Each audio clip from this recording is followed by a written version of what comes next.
ဒုတိယကမ္ဘာစစ်အတွင်းကဒီဒေးလို့အများသိကြတဲ့ပြင်သစ်နိုင်ငံနော်မန်ဒီကမ်းခြေကိုအမေရိကန်နဲ့မဟာမိတ်စစ်သားတွေဝင်ရောက်တိုက်ခိုက်သိမ်းပိုက်နိုင်မှုဟာစစ်ပွဲအခြေအနေကိုအပြောင်းလဲအကြီးကြီးဖြစ်သွားစေခဲ့ပါတယ်။အမေရိကန်တွေဟာ Greenland ရဲ့ရာသီဥတုကို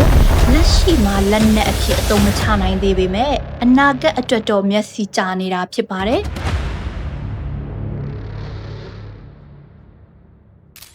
အားလုံးပဲမင်္ဂလာပါရှင်ဒီနေ့မြက်သွဲကအမေရိကန်က Greenland ကိုတနေ့မှာရာသီဥတုနဲ့အဖြစ်အသုံးချလာနိုင်မလားဆိုတဲ့အကြောင်းအရာလေးကိုတင်ပြပေးတော့မှာပဲဖြစ်ပါတယ်ရှင်ဒုတိယကမ္ဘာစစ်အတွင်းကဒီဒေးလို့အများသိကြတဲ့ပြင်သစ်နိုင်ငံနော်မန်ဒီကမ်းခြေကိုအမေရိကန်နဲ့မဟာမိတ်စစ်သားတွေဝင်ရောက်တိုက်ခိုက်သိမ်းပိုက်နိုင်မှုဟာစစ်ပွဲအခြေအနေကိုအပြောင်းလဲအကြီးကြီးဖြစ်သွားစေခဲ့ပါတယ်ဥရောပစစ်မျက်နှာတစ်ခုလုံးကိုလွှမ်းမိုးချုပ်ကိုင်ထားတဲ့နာဇီဂျာမနီတပ်တွေဟာဒီဒေးမှာအထိနာသွားပြီးမဟာမိတ်တပ်တွေကတဟုန်တို့ရှေ့တိုးလာကဂျာမန်တပ်တွေနောက်ဆုတ်ပြေးရပြီးစစ်ရှုံးတဲ့အထိစစ်ဦးကျိုးသွားခဲ့တာဖြစ်ပါတယ်။ Wars are found in the sky before the ground လို့ဆိုစကားရှိပါတယ်။လေတပ်ရဲ့အရေးပါမှုဟာစစ်ပွဲကိုအဆုံးဖြတ်ဖြစ်စေတဲ့ကြောင့်တတိပေးတဲ့စကားဖြစ်ပါတယ်။ဒါပေမဲ့အမေရိကန်တွေကဒုတိယကမ္ဘာစစ်အတွင်းမှာရာသီဥတုအခြေအနေကိုစစ်ပွဲမှာထည့်သွင်းအသုံးပြုသွားတာကိုလူတွေသိမသိကြပါဘူး။1940 April 9 ရက်နေ့မှာဒန်မတ်နိုင်ငံကိုနာဇီဂျာမနီကတပ်သိမ်းလိုက်တဲ့အတွက် Greenland ကျွန်းကြီးဟာအကအကွဲမဲ့သွားပါတယ်။ Greenland ကျွန်းဟာဒန်မတ်နိုင်ငံပိုင်နယ်မြေတစ်ခုဖြစ်တာကြောင့် Greenland ကျွန်းမှာကိုယ်ပိုင်စစ်တပ်မရှိပါဘူး။ Greenland ကိုဂျာမန်တွေတပ်သိမ်းနိုင်တဲ့အရေးကိုမြင်တဲ့အမေရိကန်တွေက1941 April 10 ရက်နေ့မှာနာဇီဂျာမန်ရန်ကကာကွယ်ပေးဖို့ Greenland ကျွန်းကိုတက်ရောက်သိမ်းပိုက်လိုက်ပါတော့တယ်။ American စစ်တပ်က Greenland ကို Bluey ဆိုတဲ့ခုတ်နာမည်ပေးပြီးလေတပ်အခြေစိုက်စခန်းနဲ့မိုးလေဝသစခန်းတွေဖွင့်လှစ်ခဲ့ပါတယ်။ American တွေကအကွက်မြင်ပါတယ်။ Greenland ကျွန်းဟာဥရောပရဲ့ရာသီဥတုစတင်အခြေတည်ရာနေရာဖြစ်တယ်ဆိုတာကိုသိထားကြပါတယ်။အထူးသဖြင့်ဥရောပအနောက်ပိုင်းမြောက်အတ္တလန္တိတ်နဲ့ဗြိတိရှကျွန်းစုနေရာတွေကိုတိုက်ရောက်မှုရှိတဲ့ရာသီဥတုအပြောင်းလဲဟာအာတိတ်ဒေသ Greenland ကျွန်းပတ်ဝန်းကျင်မှာစတင်တာဖြစ်ပါတယ်။ Greenland ရဲ့ရေခဲပြင်ကြီးပေါ်မှာအေးမြတဲ့လေထုကြီးဖြစ်ပေါ်ပြီးအဲ့ဒီလေဟာအတ္တလန္တိတ်သမုဒ္ဒရာပေါ်ကနှွေးထွေးတဲ့လေထုနဲ့ထိတွေ့မိတဲ့အခါလေဖိအားနဲ့ရုံတွေလေပြင်းတွေမုန်တိုင်းတွေပင်လယ်ပြင်မှာလှိုင်းလုံးကြီးတွေဖြစ်ပေါ်စေပါတယ်။မြမကုန်းတွင်းကိုဝင်တဲ့ဆိုင်ကလုန်းမုန်တိုင်းတွေဟာဘင်္ဂလားပင်လယ်အော်ထဲမှာဖြစ်တဲ့လေဖိအားနဲ့ရုံကနေစတင်တယ်လို့ပါပဲ။ Greenland မှာအခြေတည်ပြီးအတ္တလန္တိတ်သမုဒ္ဒရာမှာဖြစ်ပေါ်လာတဲ့ရာသီဥတုအခြေအနေဟာအရှေ့ဘက်ကိုရွေ့လျားပြီးဥရောပအပေါ်ကိုရောက်ရှိသွားပါတယ်။ဒါကြောင့် Greenland ကျွန်းဟာဥရောပတိုက်ရဲ့ရာသီဥတုအတွက်အရေးကြီးတဲ့ကြိုတင်ခန့်မှန်းချက်ပေးနိုင်တဲ့နေရာဖြစ်လာပါတယ်။ဗိုလ်ချုပ်ကြီးအိုက်ဆင်ဟောင်ဝါဟာနော်မန်ဒီကမ်းခြေကိုဝင်တိုက်မဲ့ဒီဒေးနေ့ကိုသတ်မှတ်ဖို့အရန်ကိုဆုံးဖြတ်ရခတ်နေခဲ့ပါတယ်။ဒီအကြောင်းကို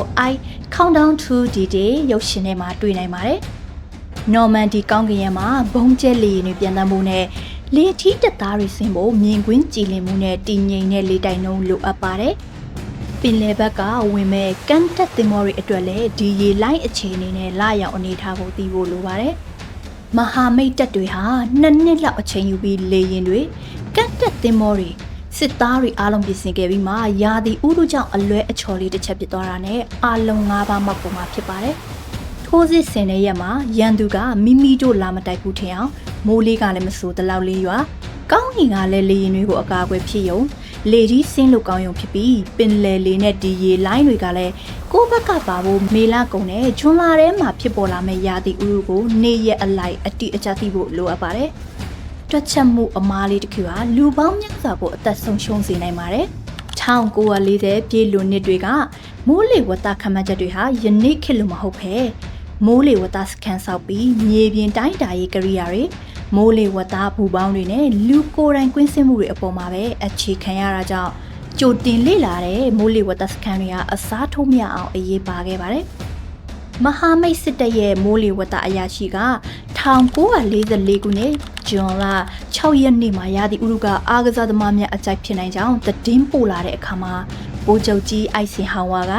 အဲ့ဒီနေ့ကိုအားလုံးတပြိုင်နက်ဝင်တိုက်မဲ့ဒီဒေးနေ့အဖြစ်သတ်မှတ်လိုက်တာဖြစ်ပါတယ်။ဂျာမနီကရောအာတိတ်မိုးလေဝသအချက်လက်တွေနဲ့အရေးပါမှုကိုမသိတာမဟုတ်ဘဲသူ သူတို့လည်းသိပါတယ်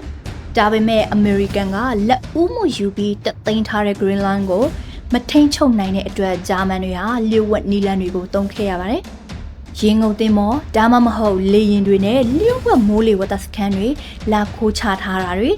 မိုးလေဝသပညာရှင်အဖွဲ့ငယ်လေးတွေကိုလျှို့ဝှက်စာဆေးလွတ်တာတွေလုပ်ပေမဲ့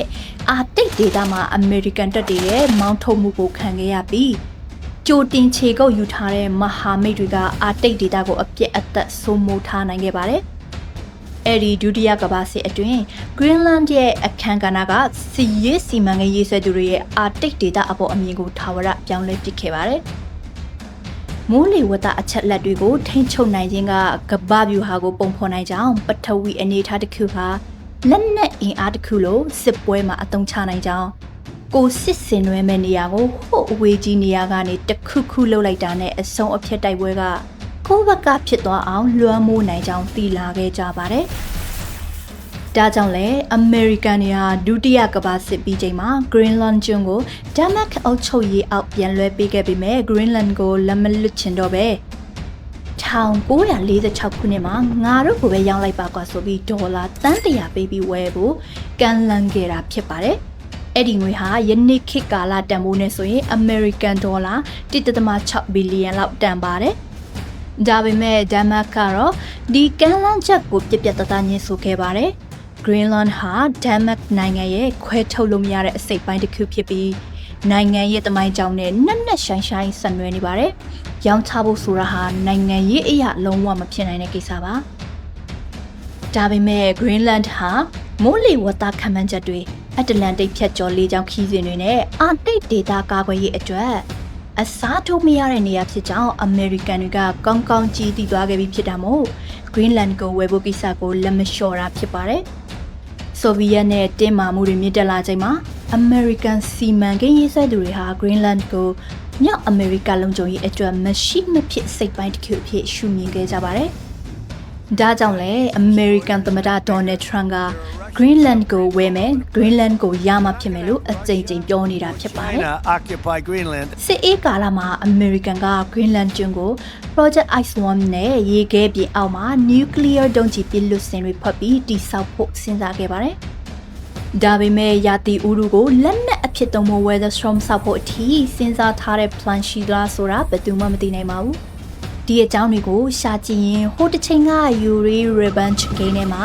မဟာမိတ်တွေက weather storm ကိုမဟာဗျူဟာလက်နက်ကြီးအဖြစ်သုံးတာကိုပြန်လည်မြင်အောင်လာပါတယ်။အခုချိန်ထိ weather storm လက်နက်ကိုလက်တွေ့အပြင်မှာတိစောက်ဖို့မလွယ်သေးပါဘူး။ရာသီဥတုတစ်ခုကိုပြောင်းလဲဖို့နည်းပညာအသစ်တွေလိုအပ်တယ်လို့ကြီးမားတဲ့စွမ်းရည်တွေလည်းလိုအပ်ပါတယ်။ဒါကြောင့်လက်တွေ့မဖြစ်နိုင်သေးတာဖြစ်ပါတယ်။ American တွေဟာ Greenland ရဲ့ရာသီဥတုကိုလက်ရှိမှာလက်နက်အဖြစ်အသုံးမချနိုင်သေးပေမဲ့အနာဂတ်အတွက်တော့မျက်စိကျနေတာဖြစ်ပါတယ်။ဒါကတော့စီယာရစ်ချက်မျိုးတန်ရေးသားထားတဲ့သတင်းလေးကိုမြက်သွဲကပြန်လည်မျှဝေပေးသွားတာပဲဖြစ်ပါတယ်ရှင်။မြက်သွဲပြောခဲ့တဲ့အကြောင်းအရာလေးတွေကိုကြိုက်နှစ်သက်တယ်ဆိုရင်တော့ like and subscribe လေးလုပ်ပေးထားပါဦးနော်။နောက်မှပြန်တွေ့ပါမယ်။ကျေးဇူးအများကြီးတင်ပါတယ်ရှင်။